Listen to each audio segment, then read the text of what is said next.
We are going to show you the Retem system installation. Preparing the area is similar to other erosion control options. The area was prepared the day before installation.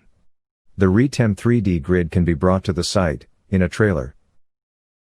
The grid is light enough to be carried by one person. The grid was then placed on a thin nylon sheet of plastic and anchored. In this case, a toe was created.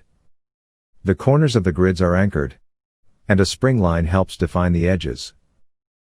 After the grid was completely positioned, we are ready for the next stage, the ready mix pouring.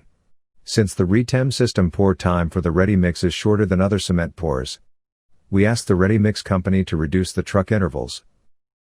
We used 3000 psi ready mix for this installation. The concrete was poured from the flume of the truck. After the concrete is poured, it is raked with simple garden tools. There are no joints and no forms. All this makes the Retem system very quick to install. As Mark Davis of Alabama reflects, the Retem 3D steel grid was simple to install and went quickly.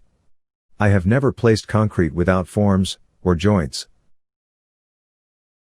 And there is an option of adding an earth color to the ready mix.